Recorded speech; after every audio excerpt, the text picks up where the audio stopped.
This has been a brutal couple of days for all the obvious reasons, but I wonder about those such as yourself that is so close to the NBA fabric and have had conversations, interactions with Kobe Bryant.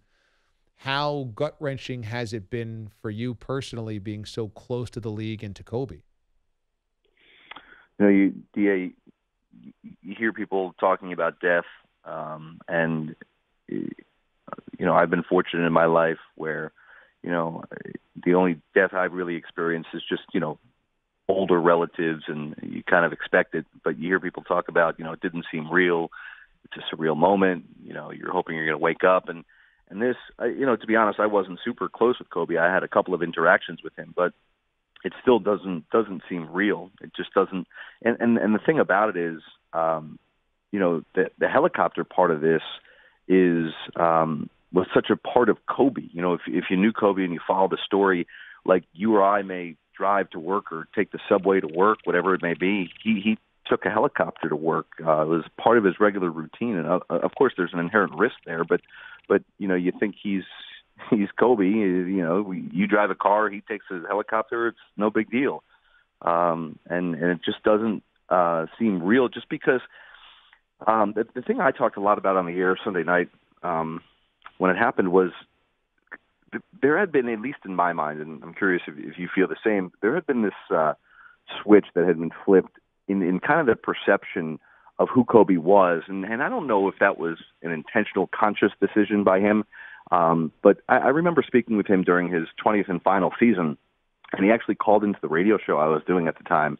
And it was on his way into a game, on a game day. And the first thing I said to Kobe was, who are you right now that, before a game, you're willing to do an interview? Like, he's always been great with the media, but it's very structured on to when you talk to him and all that stuff. And the fact that in his 20th year, he became accessible. And in the years since he's retired a couple of years ago, you see him so often, obviously, with his family, with his daughter who died as well in that helicopter crash.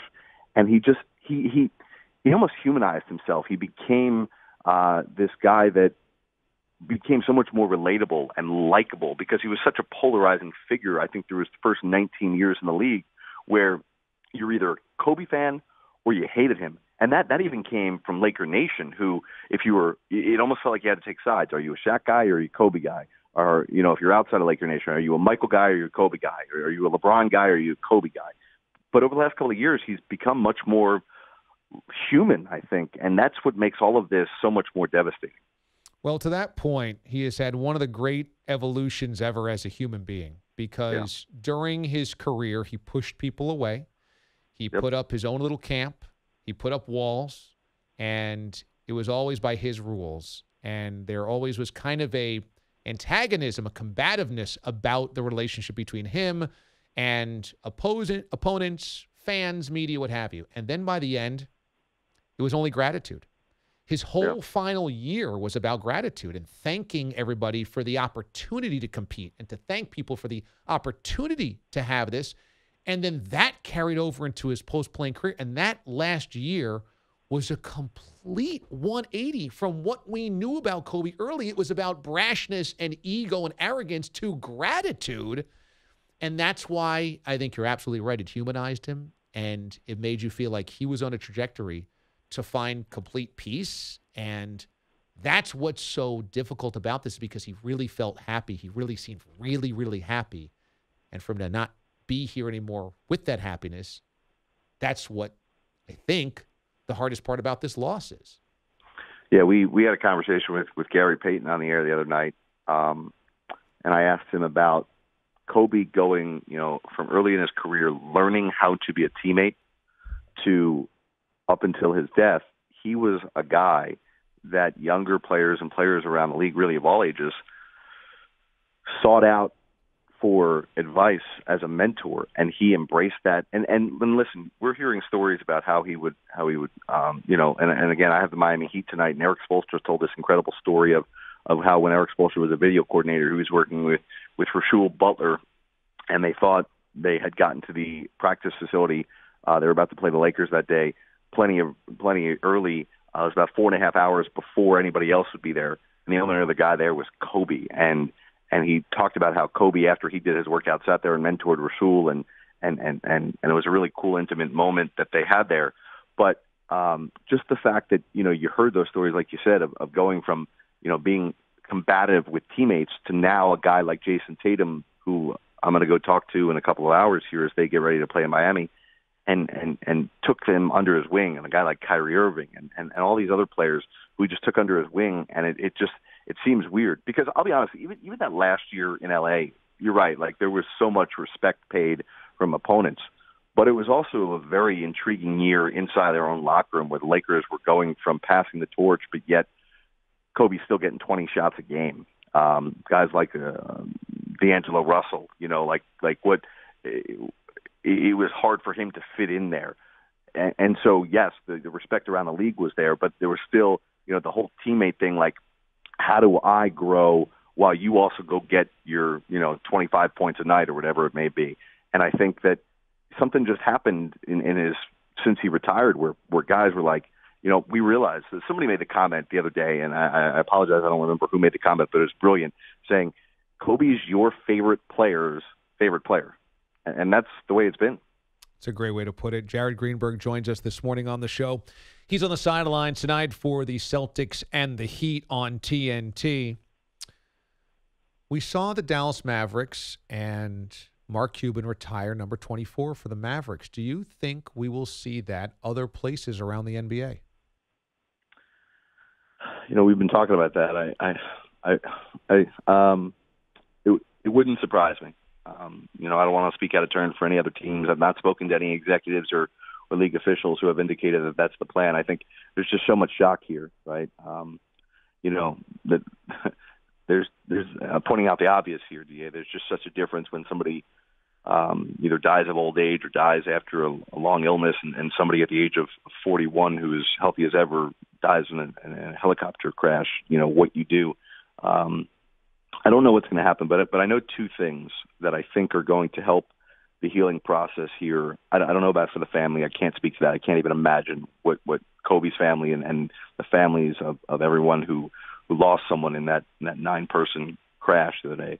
But the two things that I think will help the basketball world and those who are fans of Kobe kind of heal and mourn and celebrate his life are coming up, and they're significant. Is the AllStar game in a week in Chicago. I think not only celebrating Kobe, but also David Stern. And listen, 2020 has sucked for the NBA. The first 26 days, we lose the most influential, league executive we've ever had in David Stern, and then we lose one of the greatest players, not only of his own generation, but of all time, Kobe Bryant, 25 days later. But I think the All-Star game will help. And then I think, too, during All-Star weekend, they'll announce the finalists for the 2020 class, Hall of Fame class. And Kobe was obviously going in prior to his death, but they're meeting tomorrow in Dallas to determine who's going to be on that list of candidates that are announced All-Star weekend, and that ultimately at the Final Four, they'll say who's going into the Hall of Fame class. And I really expect All-Star weekend and Jerry Colangelo heading up the group announcing the Hall of Fame to put something really, really special together. So we'll have those two different celebrations of Kobe's life. The All-Star game feels like it's going to be a remembrance of Kobe, doesn't it? I mean, all of the guys playing in that game are going to be touched and have been touched by Kobe Bryant's legacy and what his inspirational, what it meant to them. I feel like that's going to be this really emotional weekend and certainly night for the league. And maybe to try and bring some levity to this, maybe a slight silver lining is that we'll actually get guys playing hard in the All-Star game to pay homage to Kobe, because he was the guy who went out there All-Star weekend and busted his butt because he could not stand being on a court regardless of the meaning of the game and lose, right? So I almost wonder if the guys will kind of, that's the best tribute they can pay to Kobe, is saying we're going to respect the game as much as Kobe did. I will pass this along to you because you are around league executives, and I think that it actually was a pretty cool idea. Earlier this morning on CBS Sports Radio, a listener brought up, hey, if they're going to do this mid-season tournament in the NBA, maybe it could be the Kobe Bryant Memorial Tournament. And I thought, boy, it's kind of a cool idea. Yeah, I've heard people suggest naming the AllStar Game MVP after Kobe as well. There's going to be something big. And listen, as much as I, gave all these compliments to David Stern, the former commissioner who just passed earlier this month, but let's also acknowledge how smart Adam Silver tends to be in these moments, the current commissioner of the NBA. How he's going to take the hours and the days and really reflect and get together with the right people and get together with people, probably, I would assume, like LeBron and Chris Paul and others, and decide, what would be the most respectful thing while paying a proper tribute to Kobe. I would imagine there'll be something. And I don't know if that's All-Star Weekend, if that's Hall of Fame weekend, or what it is, but there will be I don't doubt that Adam Silver in the league office, along with the Players Association, will do it. We'll do it right. Jared Greenberg, NBA TV and the NBA on TNT tonight. Celtics and Heat from Miami, which is very cool in the middle of it all in Miami. Final question is going to be, what was the biggest reason that they decided to play all of the games on Sunday? There was, if you were on social media, there was this idea sweeping across that they were going to cancel games. Yeah. And then, of course, they did not. The players obviously had a very difficult time focusing, and they were very emotional for obvious reasons. Was it just because it was going to be so difficult to reschedule that many games on the fly? I think it was a combination of things. In a couple of the games, in the Houston-Denver game in particular, which happened to be the first game of the day, guys were on the court warming up. It was not officially known that it was Kobe until a couple of minutes prior to tip-off. And people were still sorting out the details. And in this day and age, I think the best thing you could do in those instances is not rush to make a decision when you don't know the full grasp of or scope of what has happened and who it has affected. Maybe it would have been the right thing to cancel those games. I think logistically, sure, it would have been a nightmare to reschedule, but I also think the league understands the brevity of that. Like if they felt it was the right thing to do, they would have. And I think, what teams understood, in the instances of the Nets with Kyrie Irving, and there's been a couple of other instances where guys just didn't feel comfortable to go, and the team say, okay, just don't play, and I, read yesterday that Lakers brought in grief counselors. But I also think there was, and Carmelo Anthony spoke to this on Sunday night as well. You hate to make it sound cliche or anything, but the bottom line is Kobe was a guy, as I mentioned, who loved playing basketball, and he took it more seriously than just a career, or more seriously than just a hobby or the game he played or what he did for a living. Kobe wanted to go out and ball every night. And I think that there was a little bit, I would imagine, of people saying, well, the best tribute you could pay to Kobe, or the best way you could grieve, what Kobe did all the time, was go out and play basketball. And I don't know that there was a right decision. I don't know if it was the right decision to cancel it. I don't know if it would have been the wrong decision to play. But the bottom line is, a lot of guys put a lot of special performances out there. Damian Lillard scored 50 points. Trae Young scored 45 points.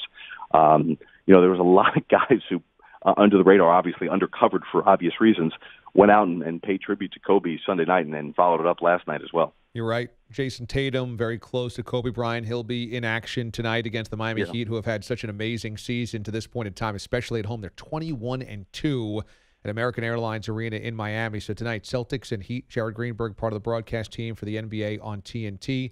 8 o'clock Eastern time is your tip-off on TNT.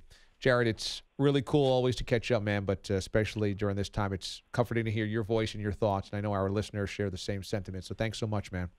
I appreciate you letting me chat with you guys for a few moments. You got it. Jared Greenberg joining us this morning on the show.